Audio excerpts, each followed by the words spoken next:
O ENASP, Grupo de Persecução Penal da Estratégia Nacional de Justiça e Segurança Pública, divulgou o relatório da Meta 2, a impunidade como alvo. Mais de 100 mil inquéritos foram baixados para diligências e movimentados 150 mil inquéritos antigos. Constatou-se que falta pessoal nas delegacias de homicídios em 18 estados. Com isso, a taxa de impunidade pode passar de 95% em homicídios. O IBGE acaba de mostrar que de 1992 a 2009, os homicídios aumentaram 42%. Agora são 27,1 por grupo de 100 mil habitantes. Portanto, em 2009, eram mais de 54 mil homicídios por ano, ou quase 150 por dia. Para discutir esse tema, estão aqui no estúdio o ministro do Supremo, Luiz Fux, e o ministro da Justiça, José Eduardo Cardoso. Ministro Fux, o senhor já foi do Ministério Público. Como promotor, o senhor acha que a formação dos inquéritos, a investigação policial está no início dessa falta de punição aqui no Brasil? Bom, sem dúvida alguma, a ineficiência na apuração penal, ela leva exatamente a uma sensação de impunidade e ao aumento da criminalidade. A virtude desse novo plano estratégico, que me pareceu muito expressiva, é que as diligências vão ser realizadas de comum acordo entre o Ministério Público e a Polícia. Então não vai haver uma comunicação mais rápida e deixará de haver aquele pedido de diligências genéricas para passar a exigir diligências específicas adequadas ao caso concreto. E aí sim vai se promover uma agilização dessas diligências para a elucidação dos delitos. E a relação entre a polícia e o Ministério Público? É muito importante que não haja uma divisão institucional muito clara, mas um compartilhamento, né? Na verdade, a própria exposição de motivos desse plano, ele estabelece que tem que se passar da cultura da culpa para a cultura da solidariedade, do compartilhamento, da cooperação entre a polícia e o Ministério Público. Esse é um ponto alto desse plano estratégico. A partir de agora, o que se vai fazer? Olha, Alexandre, uma questão que é real, e aí eu concordo integralmente com o ministro Fux, é que embora o crime tenha várias causas, a exclusão social, o preconceito, o consumo de drogas, a questão da impunidade é um dos fatores que indiscutivelmente gera o aumento da criminalidade. Isso é fato. A gente tem o inverso da Inglaterra, por exemplo. É verdade. E o que impressiona é que o Brasil tem um problema estrutural em relação a essa questão. Por que estrutural? Nós temos uma dissintonia absoluta entre os entes federativos, temos uma dissintonia absoluta entre os poderes, temos uma dissintonia absoluta entre corporações que não se entendem, Polícia Civil não se entende com o militar, que não se entende com o Ministério Público, que não se entende com os magistrados.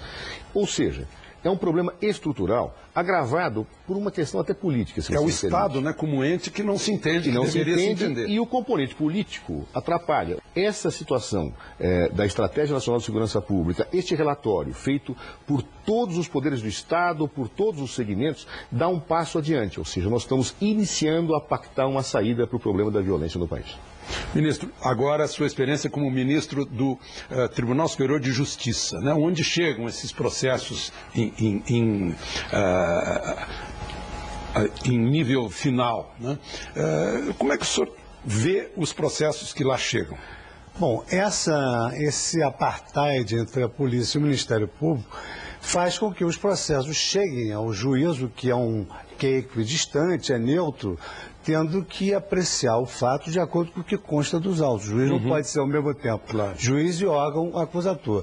E às vezes as deficiências conduzem a uma decisão que não é aquela que conspira em favor da expectativa popular, mas é realmente aquilo que consta nos autos. Esse plano realmente ele otimiza a realização dessas diligências, dessas provas, ele equipa estruturalmente a polícia, o Ministério Público, aumenta o grau de inclusão digital, as perícias são mais especializadas, tudo isso vai corroborar para que haja um processo criminal que reflita realmente a realidade e se possa dar uma solução justa ao caso concreto.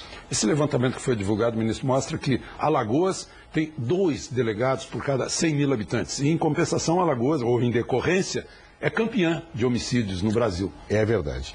Ou seja, é exatamente por esses fatos que nós vamos, agora no dia 26 desse mês, lançar um projeto piloto em Alagoas, reunindo toda esta análise que foi feita pela ENASP, outros estudos que o Ministério da Justiça fez, e em conjunto com o governo do Estado de Alagoas, nós vamos estar fazendo um plano de redução da violência.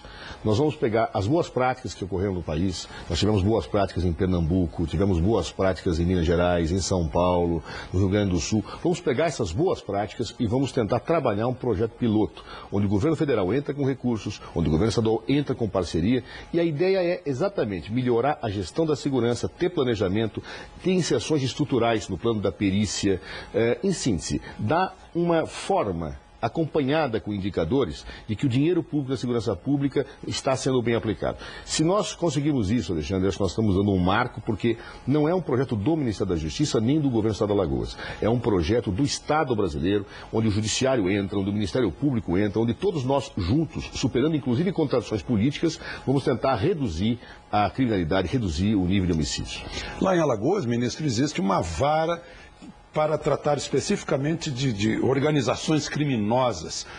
Houve uma certa contestação e o Supremo confirmou a constitucionalidade dessa vara, composta de mais de um juiz, né? Exatamente. O Supremo Tribunal Federal, ele acaba de declarar constitucional a existência de uma vara criminal com titularidade coletiva, atendendo recomendações da Convenção de Palermo. Titularidade coletiva significa vários juízes. Vários juízes assinando conjuntamente vários atos judiciais necessários à persecução penal, sem que se possa identificar o juiz, que é denominada vara do juiz sem rosto. Está copiando a Itália? Está copiando a Itália, que nas práticas antimáfias, o Tratado de Maastricht, a Convenção de Palermo e até o segundo Pacto Republicano, que previa exatamente a criação de juizados colegiados, que, aliás, recentemente foi recomendado pelo Conselho Nacional de Justiça.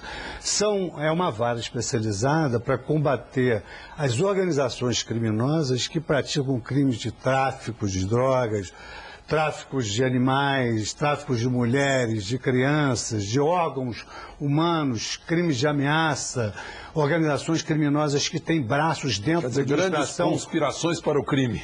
E braços dentro da administração pública, corrupção da administração pública, de sorte que é uma estratégia que vem dando certo em Alagoas e a pretensão seria realmente fazer uma difusão disso pelo Brasil inteiro. Esse tipo de iniciativa, eu acho que nos ajuda imensamente com ações que a Polícia Federal pode fazer, articuladas com as polícias estaduais, a dar agilidade na punição em relação às organizações criminosas. Acho até, viu, ministro Fux, que talvez fosse muito interessante que o Conselho Nacional de Justiça destacasse uma figura como o senhor, um jurista, um magistrado respeitado, que pudesse conosco andar pelo país articulando o judiciário, articulando esse tipo de iniciativa, porque acho que por aí passa um excelente caminho.